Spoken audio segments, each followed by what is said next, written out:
नमस्कार दोस्तों, मैं अभिनंदन पांडे आप सभी का स्वागत करता हूं आपकी अपनी संस्कृत पाठशाला में। दोस्तों, आज के वीडियो में हम DSSB TGT संस्कृत के सिलेबस में प्रिस्क्राइब्ड हितोपदेश नामक ग्रंथ को देखने वाले हैं, जिनके रचनाकार हैं नारायण पंडित जी। ठीक है। अगर हम उनके कालखंड की बात करें तो फ्लीट महोदय का मानना है कि यह 11वीं शताब्दी के हैं। आधार क्या है उनका? एक 13वीं शताब्दी का शिलालेख है जो नेपाली भाषा में है। ठीक है। उसके उसमें हितोपदेश का कथानक या कहते हैं हितोपदेश का नेपाली संस्करण आपको प्राप्त होता है, जिसके आधार पर इनका मानना है कि अगर भाषा ने गमन किया भी होगा तो एटलीस्ट 100-200 साल तो लगे होंगे उसे नेपाली में पहुंचने में।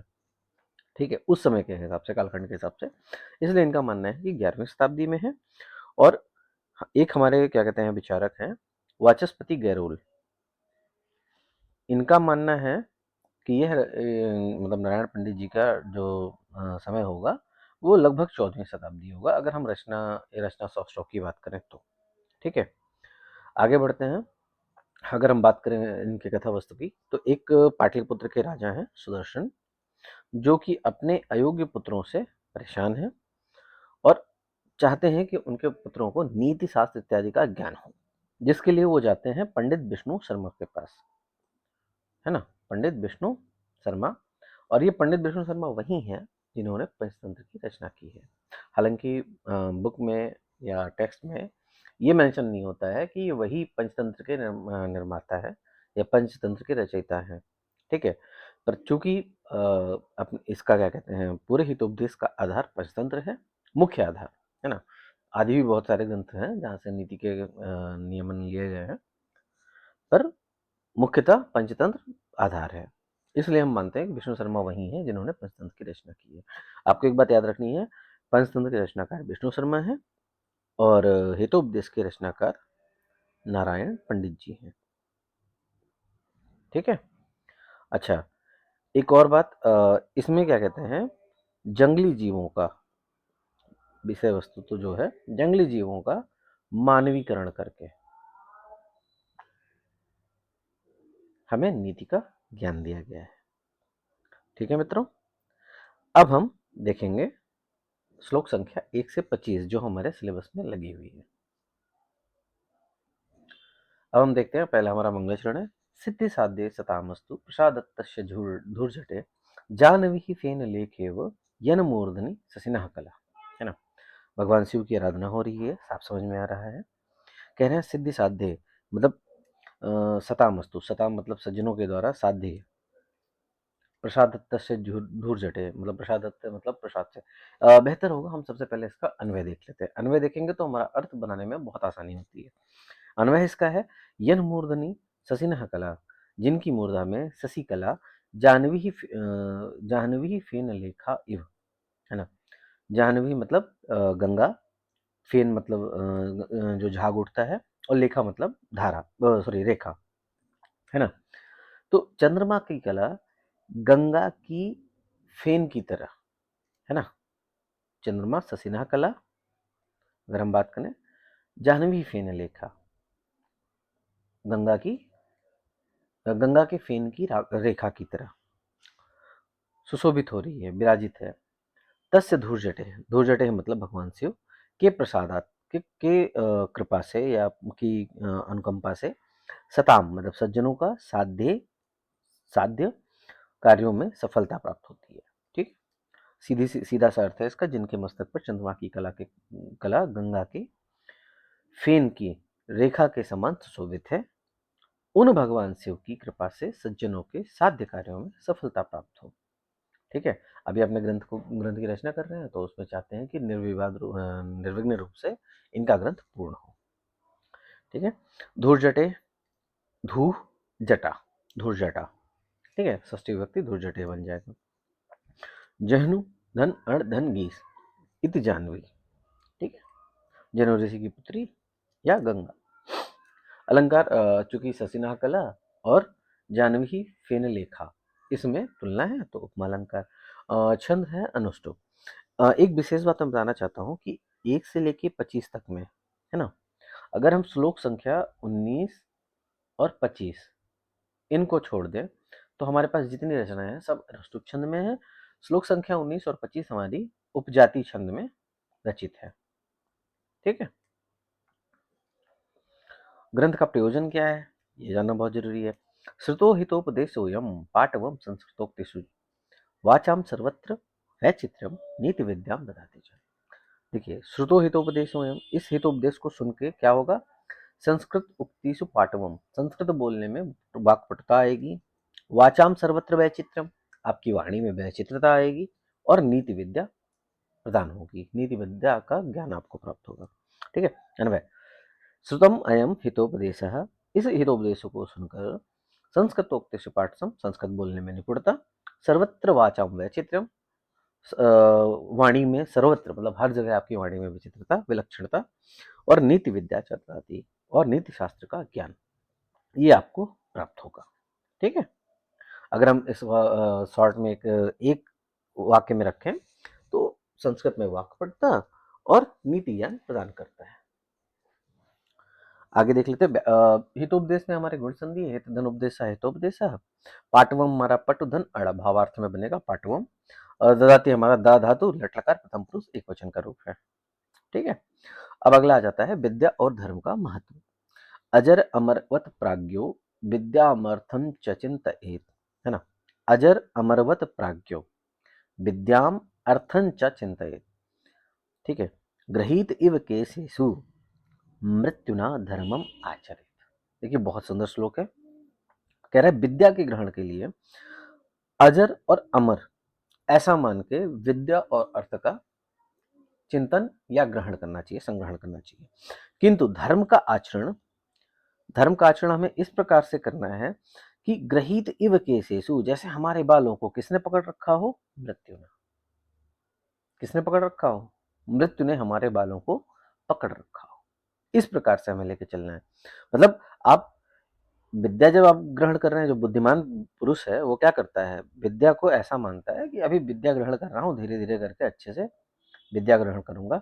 अजर और अमर इस आधार पे, मतलब दीर्घकालिक प्रक्रिया है, थोड़ा थोड़ा करके मैं विद्या का भी संग्रहण करूंगा और धन के लिए भी यही चीज हमें फॉलो करनी है। ठीक है। अन्वय देख लेते हैं इसका।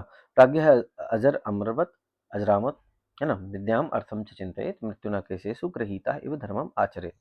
विद्वान व्यक्ति स्वयं को अजर और अमर मानकर विद्या और धन का संचय करे, किंतु धर्म का पालन इस तरह करे मानो मृत्यु ने उसके बाल को पकड़ रखा हो। ठीक है। विद्या हेतु अमरता का भाव, अर्थ भी है इसमें, विद्या और अर्थ हेतु अमरता का भाव, और धर्म हेतु मृत्यु का भय रखना चाहिए। ना जरा इति अजरा, ना मरा इति अमरा, तेन तुल्यम तुल्यार्थवत प्रत्यय। ठीक है। ये अलग चीज है। गृहीत, गृह धन अक्त प्रत्यय, गृहीत बनेगा। अलंकार उपमा है, क्योंकि मृत्यु के द्वारा केस पकड़ा जाने की कल्पना कर रहा है, सीधे सीधे बोल रहा है कि भैया मानो मृत्यु ने आपके केस पकड़ रखे हो।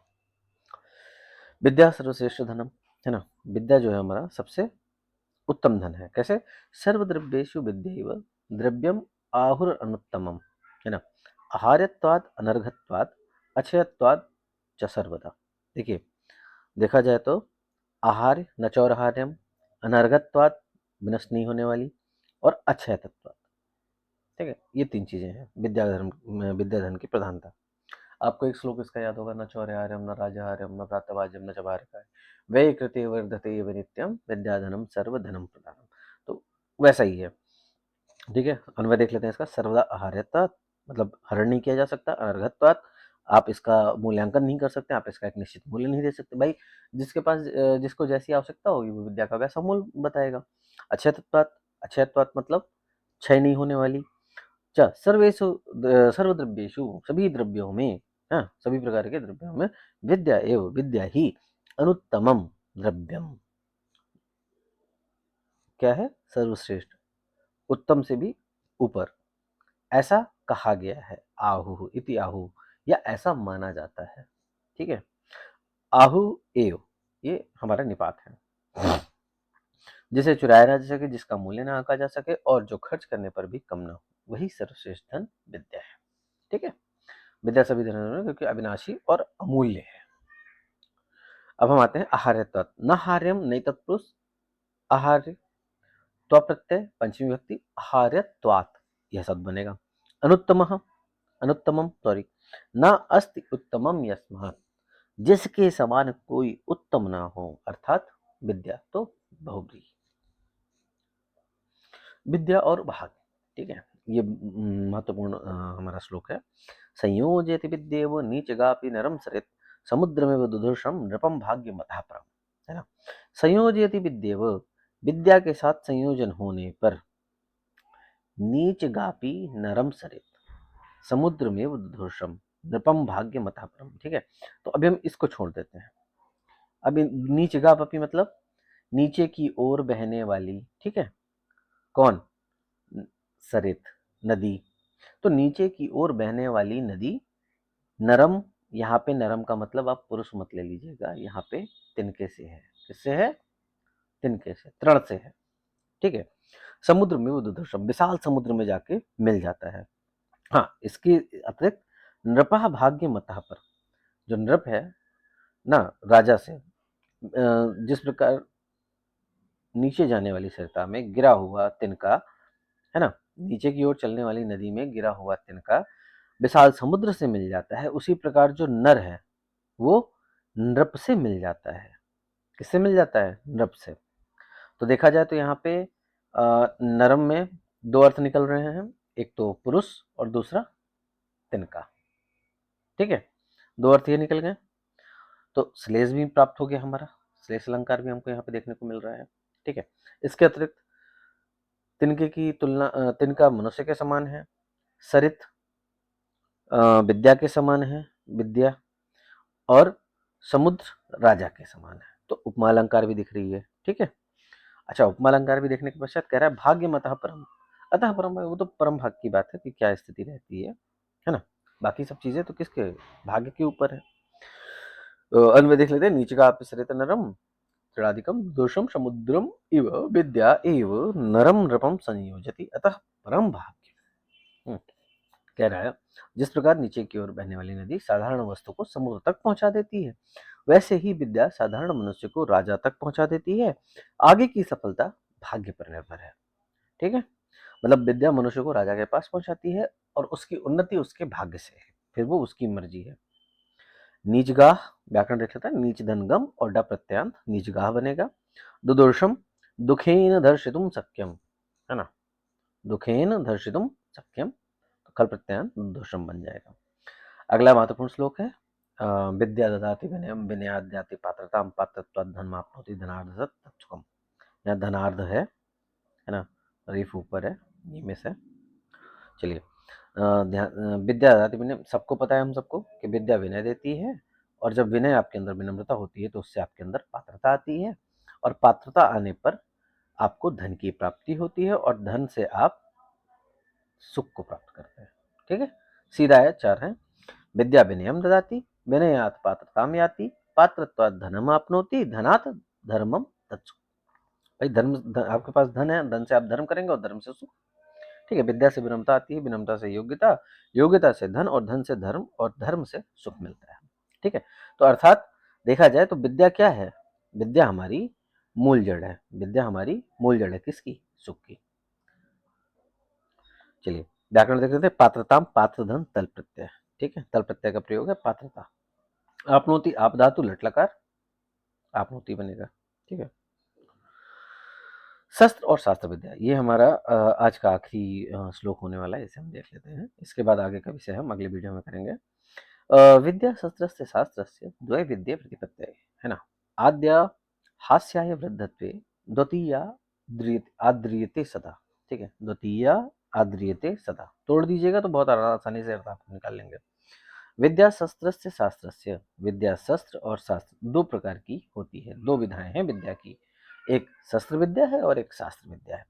आद्या यानी कि शस्त्र विद्या, हास्याय वृद्धत्वे, वृद्धत्व में आपके उपहास का कारण बन सकती है। भाई, अब जितने युवावस्था में आप सबल थे उतने सबल तो आप वृद्धावस्था में नहीं रहेंगे, सबको पता है ना। तो मान लीजिए आप दिखाने के लिए चले भी गए कि चलो हम दिखाते हैं हम कैसे गदा चलाते थे, या हम कैसे धनुष चलाते थे, या हम कैसे तलवार चलाते हैं, हम कैसे बंदूक चलाते हैं। संभवतः कि आप उस पकड़ से उस चीज को ना चला पाए, उस अस्त्र का आप आक्षेप ना कर पाए, या संचालन न कर पाए, तो उपहास का कारण बनेगी। किंतु द्वितीया यानी कि शास्त्र, शास्त्र विद्या ऐसी है जो सदैव आपको क्या प्रदान करेगी? आदर प्रदान करेगी। साधारण पर बहुत महत्वपूर्ण श्लोक है ये। ठीक है, अन्वय देख लेते हैं इसका। शस्त्रस्य विद्या शास्त्रस्य विद्या ना, शस्त्र विद्या शास्त्र विद्या इति द्वय विद्या प्रतिपद्यते। यह दो प्रकार की विद्याएं बताई गई हैं। आद्या यानी कि शस्त्र विद्या, वृद्धत्वे हास्याय, मैंने पहले बताया उपहास का कारण होगी वृद्धता में। और द्वितीय सदा आदर्यते, और दूसरी सदैव आपका आदर देगी, दूसरी सदैव आपको आदर ही प्राप्त होगा। अनुवाद, अगर हम सॉरी अनुवाद मैंने इसमें लिखा हुआ है, किंतु इसका है मतलब एक तरह से सार। तो सार ये है कि शास्त्र विद्या शस्त्र विद्या से अधिक सम्माननीय है। ठीक है, दोनों का अपना महत्व है। व्याकरण विशेष टिप्पणी देख लेते हैं इसमें। हास्याय, हस, हास्याय बना है हस और ऋणित ना, चतुर्थी व्यक्ति के विवक्षा में। हस ऋणित प्रत्यय हस, हौष्यत और हास्यत का हास्याय। ठीक है, वृद्धत्व, वृद्धधन त्व, वृद्धत्व, उसी में आप अपना वृद्धत्व बनाएंगे। तो मित्रों, ये था हमारा आज का पाठ। अगर यह प्रयास आपको अच्छा लग रहा है तो वीडियो को लाइक करें, चैनल को सब्सक्राइब करें, अपने मित्रों तक प्रेषित करें। जल्द ही हम अगले वीडियो में इस विषय को संपूर्ण करेंगे। धन्यवाद।